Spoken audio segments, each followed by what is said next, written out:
Welcome back to episode 17 of Defeating Weekly. I'm your host, Craig Olson, author of Defeating the Unbeatable. Thank you again for everyone who's been listening to these episodes weekly and providing feedback. I'm also excited to share that I was on a podcast recently that just dropped this past week with a great guy named Rodney Olson. The podcast is called Bleeding Daylight. I urge you to take the time to listen to the episode, as it was pretty awesome. I was pretty excited about it. And I felt Rodney did a great job of having me share some different things and really guiding that conversation in a very positive way. So please check that out, Bleeding Daylight. I also want to mention that I want to make sure you listen to the end of this episode, as there is an exciting opportunity available for all of you at the end that I will talk about at that point.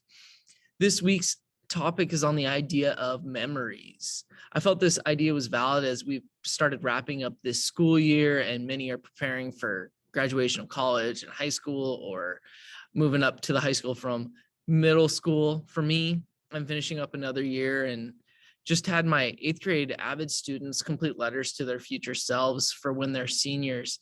And so I felt this was a completely fitting concept to dig into. So memories are those moments we look back on in our lives. Each of us has good memories and bad memories. Some of these memories cause us to continue to pursue a dream we've had or prevent us from going after a new dream. The direction I want to spend some time with regards to memories is how we use them. Are we using them to learn from them and reflect on them in ways that guide our lives? Or are we looking to them and thinking that that was wonderful or awful, and either simply wishing that type of moment would happen again or it would never happen again? I think back to high school when my parents had just got a new used car. I should specify it was used.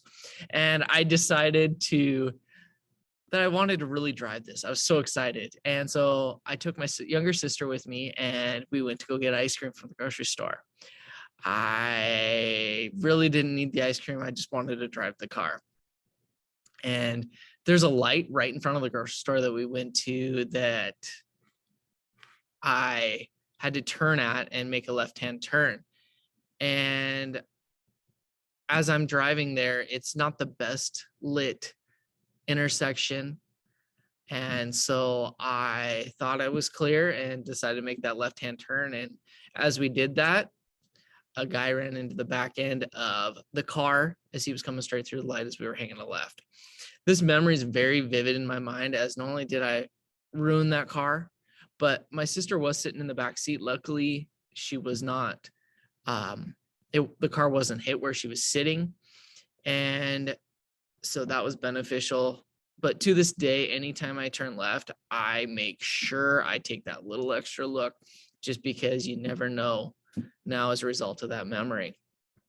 Now, bad memories can linger long after a situation has taken place. For instance, if you've lost a loved one, it can be one of those things where it can put you into a deep depression. And instead of trying to learn from those memories and cherishing those times, it can cause us to live in misery of the loss, instead of living life, loving life, and remembering that the loved one and the times you shared with them. Appreciate those moments and know that the loss hurts because of how much life you lived together and the joy of the love you shared with them was. Now, memories can be looked back on in a positive experience as well. If you had an experience that was life-changing in a positive way, or you cherish, look back at it and think about why it meant so much to you. Share it with someone or write it down as a reminder when life is challenging. Use it as a guide to help you through times of struggle or to help others. Another type of memory could be a favorite teacher or mentor that you had. Being a teacher, we just went through Teacher Appreciation Week, and it got me thinking about my most influential teachers. Mr. Thompson, looking at you as one of the main ones, always worked hard for us, but pushed me to become a better leader and help mold who I am today. So thank you, Mr. Thompson. My wife and I, Tasha, were having a conversation about this and how we should send them notes sharing our appreciation with them, even if it is 10, 15, 20 years down the road. I'm sure they'd all love to hear from us. These types of memories can make a major impact on another person's life that had no clue how impactful they were on us. So maybe something you consider. Maybe there's that teacher or mentor you need to reach out to and say, hey, because of you, I am where I am today. We all have memories. Don't forget to learn from them.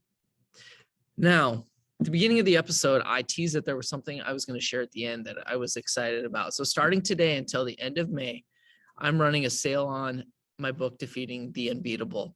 Normally it's $11 counting the shipping, but until the end of May, the cost is going to be $7. That is a 36% off sale for those of you math geeks like myself. To order your book, go to my website, craigory19.wixsite.com/defeat. It will be up on top of this video as I'm speaking right now. Now, finally, I'm going to also leave you again with a quote, this time from Mr. Dr. Seuss. Sometimes you will never know the value of a moment until it becomes a memory. I hope you have a great day and defeat the week.